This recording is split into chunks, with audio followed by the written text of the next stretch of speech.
એલા તારો છોકરો બે મોઢે માવા ખાય છે. તો તારી પાસે પૈસા લેવા આવે છે? ના ના, તો મારો છોકરો છે, ભલે ખાય. હવે ઓલા વિજ્ઞાન ગલે બિસ્ટોલું પીતો તો. પણ ધુવાડા તારી પાસે કેમ નીકળે છે? હવે તારો છોકરો ઓલા ગેરેજ વાળા અહીંયા ખૂણામાં બેઠો બેઠો એને છોકરીઓ હારે નકરી વાતું જ કરે છે. તો પણ તારા છોકરામાં તેવડ્યો તો એને કે એક આદી જાનુડી પટાવીને મંડે વાતું કરવા. હવે એને કઈ સંસ્કાર જેવું છે કે નહીં? નાના મોટાનું ભાન જ નથી એને. આમ જો ઈ મારું લોહી છે, ગરમ જ હોય, મોઢા કોઈના સાટે નહીં, તોડી જ લે. હવે મેં વાત સાંભળી છે તારા છોકરાએ 2 નંબરના ધંધા ચાલુ કર્યા છે. હવે ઈ મારો છોકરો છે, 2 નંબરના ધંધા નહીં, 12 નંબરના હોતી ધંધા કરે. હવે આમને આયલું ને તો તારા વીઘા વેચાતા વાર નહીં લાગે. હવે ઈ મારા બાપ દાદાની જમીન છે, ભલે બધા વીઘા વેચાઈ જાય, તું નોળિયા દેવા ઘર ભેગી નો થાય. મારું દીકરું મારી પાસે ગોશ પરોણા કરવા આવે. મને તો આજ ખબર પડી કે મારા બાપા એટલા ફ્રેન્ડલી છે.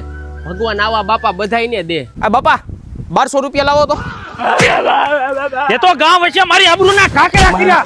આ હતો તને મોટો કર્યો તો.